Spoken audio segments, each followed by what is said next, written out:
Hello? There we go.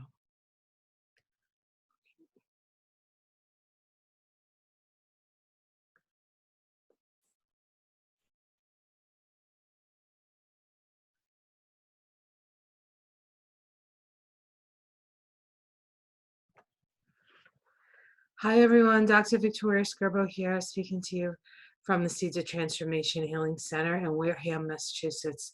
And today today is April 7th, 2020, or April 8th, 2020. It's a Tuesday here on the East Coast of the US, or a Wednesday on the other side of the world, Australia, New Zealand, etc., and points north of that. So today we have a very powerful full moon, and I thought we could look at the charts and how they, just looking at them, and then in different areas of the world, perhaps.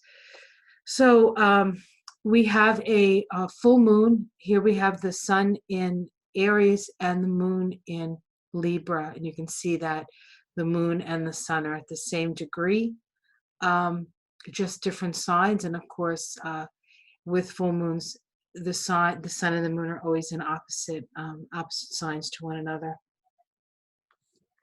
The sun in Aries illuminates life. It illuminates our sense of being, perhaps a rebirth of sorts.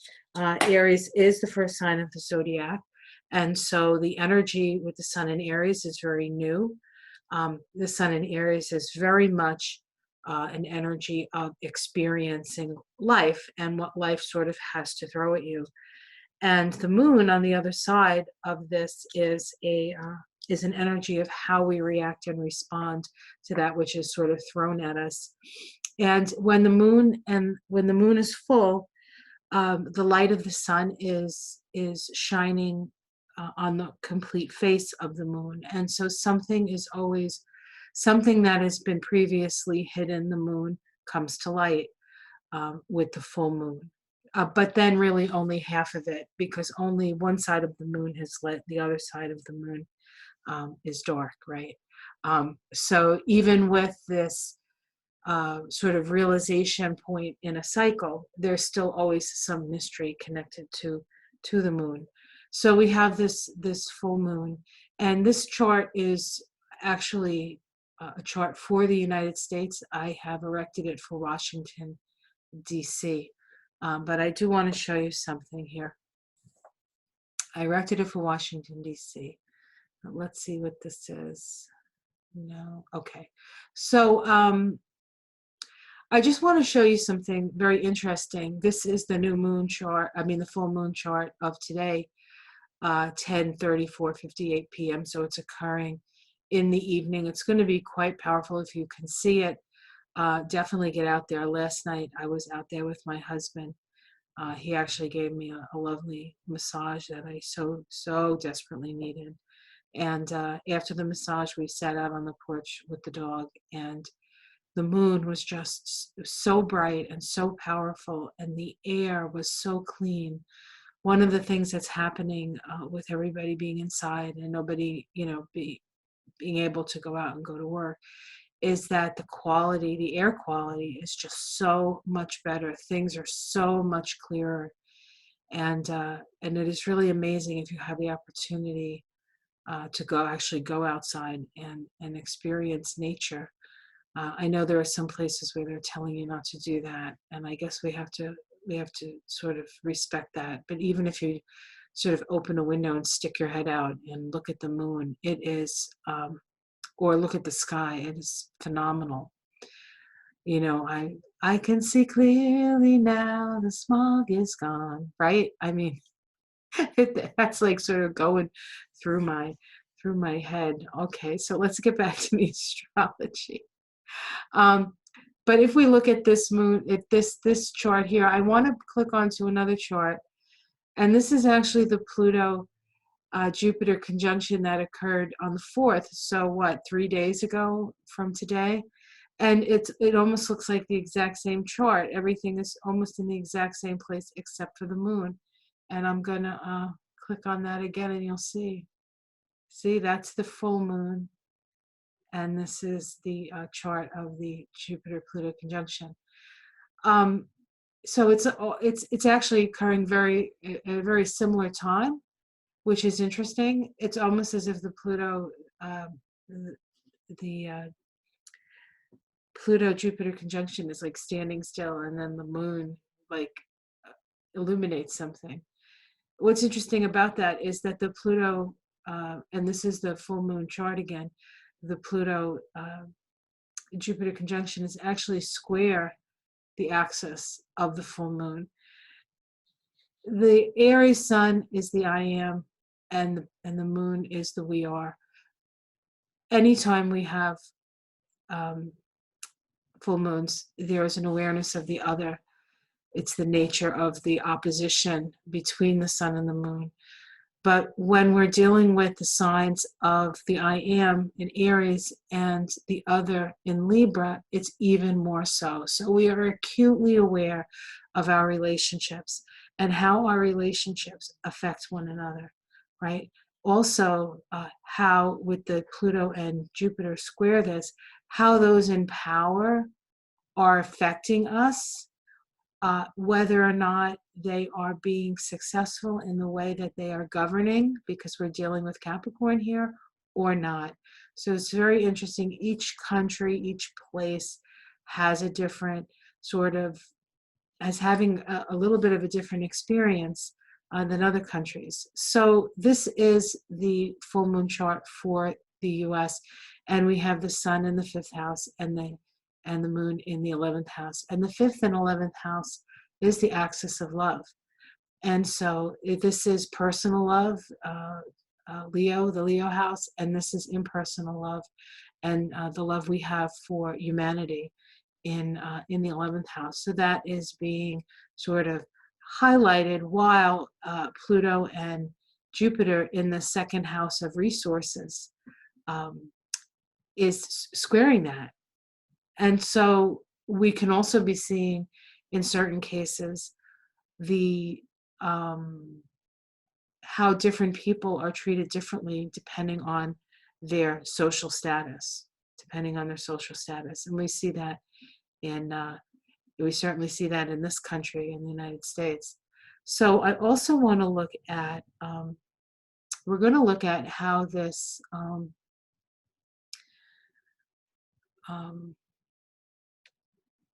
okay, let's do this. All right, so this is a chart for the full moon again, but in this time it's been relocated to Greenwich, England, and Greenwich, England is considered like the 0 point. Okay, and so this is to a certain extent a world chart, and we can see here that we have Pluto and Jupiter on the ascendant. This is exactly what we saw with the Pluto Jupiter conjunction. It's pretty much the same chart for the UK. Where the full moon is between the 3rd house here and the 9th house. Now the 3rd house and the 9th house are different than the 5th house, of course, and the 11th house. This is the axis of love. In England, we're activating the axis of the mind, okay? We have the lower mind here in the 3rd house. This is sort of the Gemini, facts and figures. And then we have the 9th, which is the higher mind, or our philosophy of life. And so what is being challenged, or what is being illuminated, is the way that people just in general, all over the world, are thinking, because this is, to a certain extent, the world chart, but in England specifically, or I was corrected,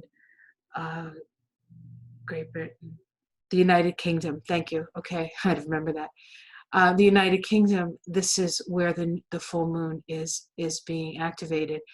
And we have the square to that full moon occurring in the house of the 1st house of life. Okay, so this is affecting how the people of the United Kingdom think. Now, I also did one for Australia, because I know I do have some Australian folks here who follow me. So let's take a look at Australia. I did this for Sydney, and your full moon is in Sydney is occurring on the 8th at 12:34:58 p.m. So in the middle of the day, you will not see the moon in the sky like we do here in America.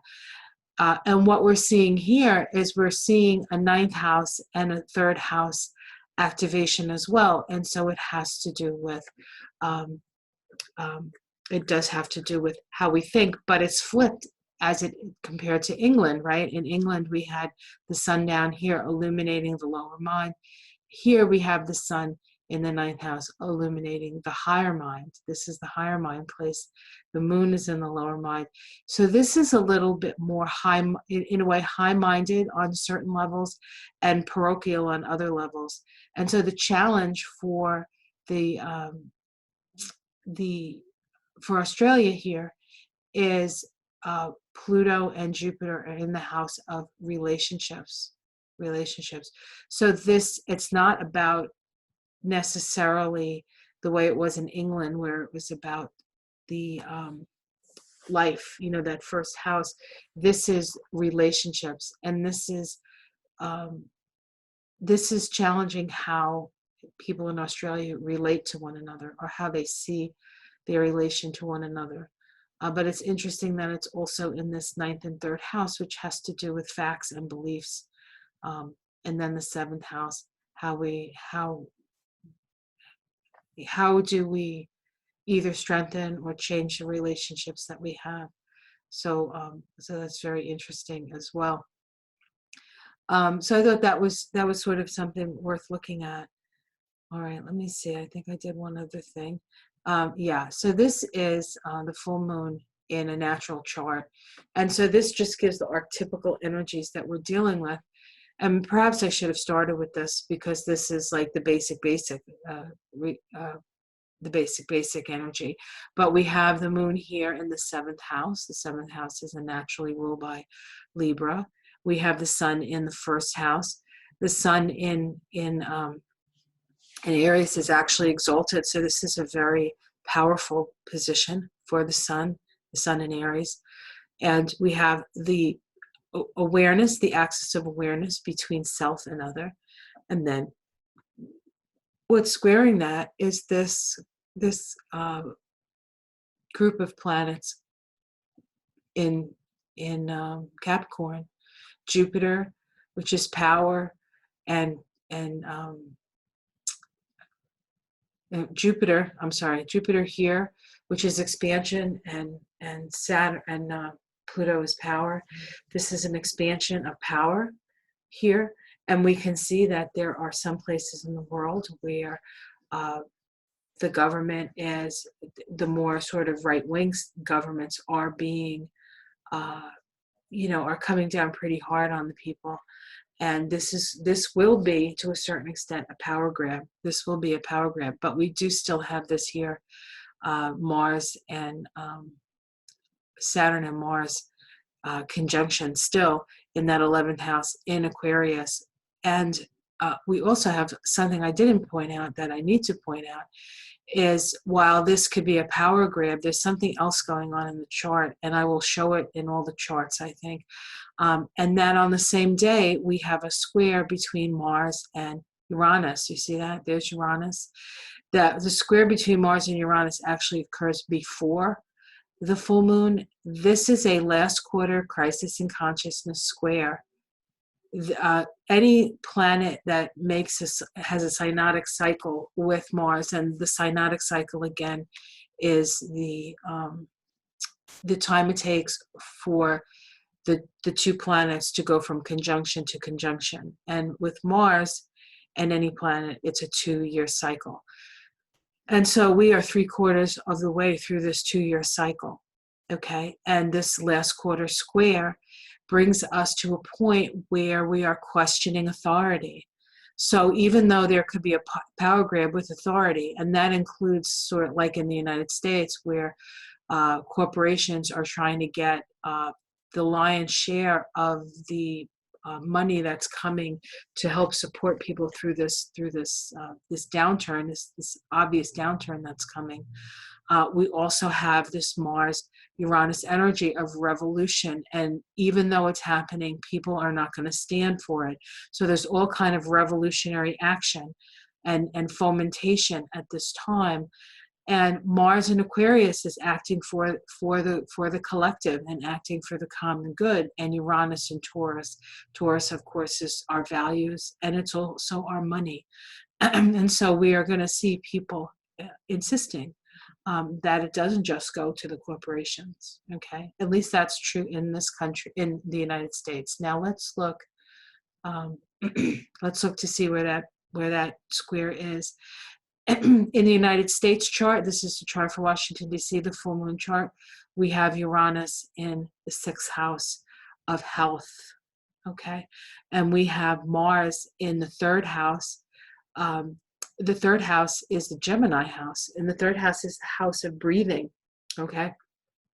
So where we're going to see the stress in the United States chart that creates this revolutionary energy of not trusting authority, we're going to see it in the healthcare system. We're going to see it, and not in just in the healthcare system, but in local hospitals, in the little local hospitals that are not really equipped for this kind of thing. I think that's what we're going to see here. All right, let's see. I think this is England. Yep, this is England. So the square for England is in the 1st house.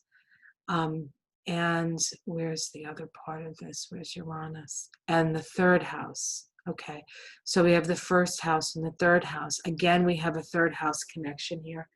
The Gemini house, breathing, as it were. It's interesting that Boris Johnson, the leader of your country, who is a Gemini, actually just went into the hospital and was put on oxygen because he has the coronavirus. And then square the Mars is in that 1st house. So this is assertion of, there's an assertion of life here. Mars actually is really comfortable in that 1st house. So we have a square here. This, I feel, is going to be a little bit more of a personal thing for the UK. Something about this crisis in consciousness square, questioning authority. It's going to be a very personal sort of authority issue. I don't know if Boris Johnson is going to get really sick, but I don't know. But there's definitely, and anytime we have Uranus around, we have some sort of shock and awe. So we'll send light and love to Boris and to everybody actually who's fighting this issue. All right, let's see, what do we have here? This is Sydney. This is Australia. We have Mars in that 7th house. We have Uranus in the 10th house. This has to do with Uranus in the 10th house. Could be a change in government. Okay, the 10th house, the change in a leader, we could see that there. Mars in the 2nd house, something around perhaps actions that were taken or perhaps not taken fast enough. This is the house of one-to-one contact.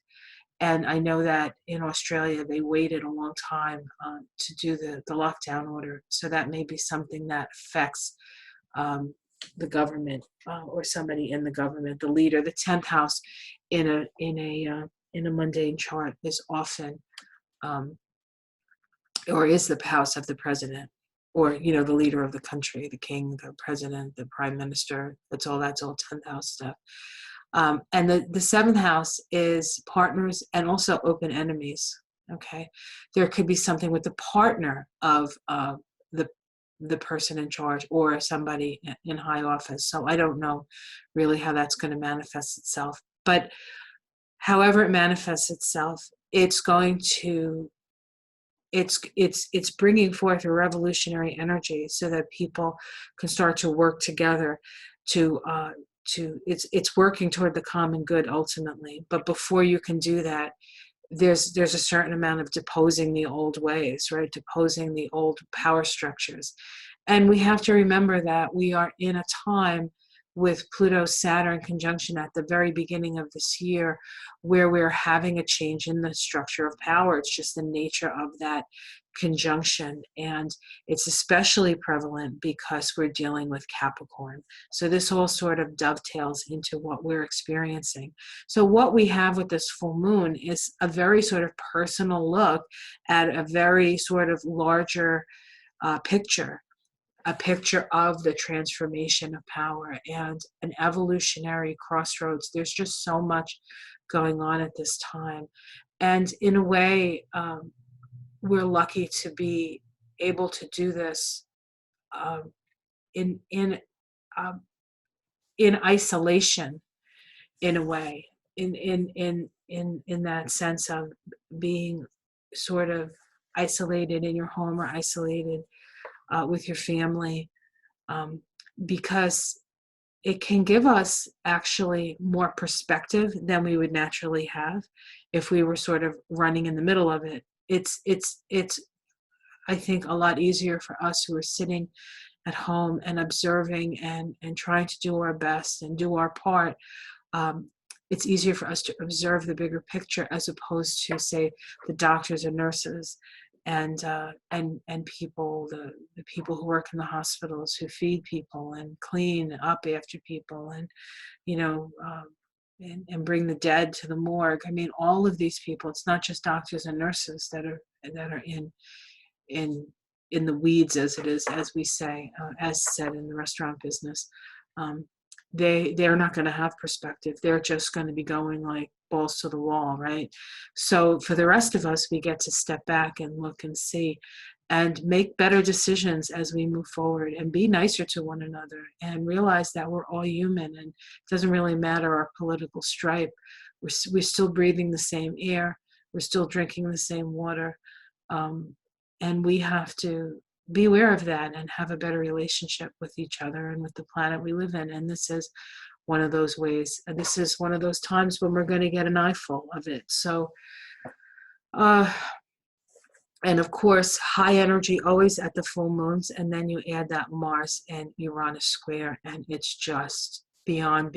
But that being said, this is also an opportunity for us to evolve and change and really make the shift that we need to make, so that when we're on the other side of this, we're going to make way better choices, and we're not going to go back to the old ways, because the old ways got us here.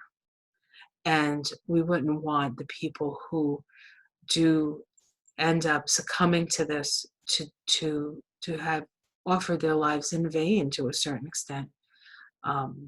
So it's important for us to have that realization.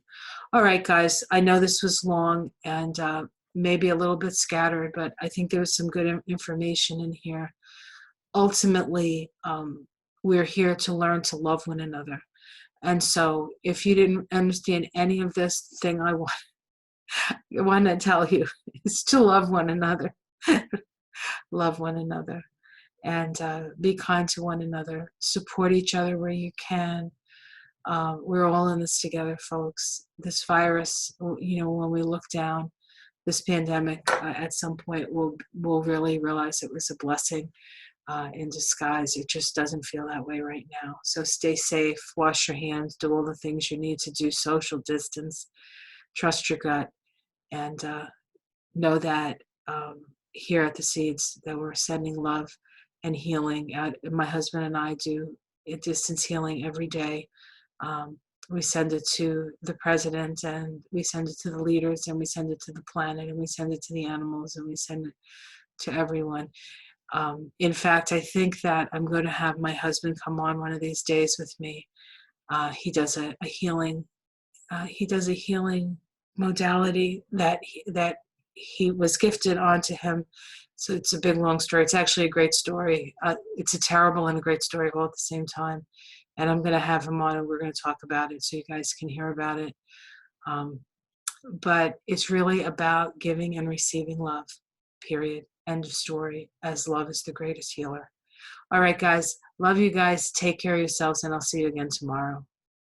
Bye.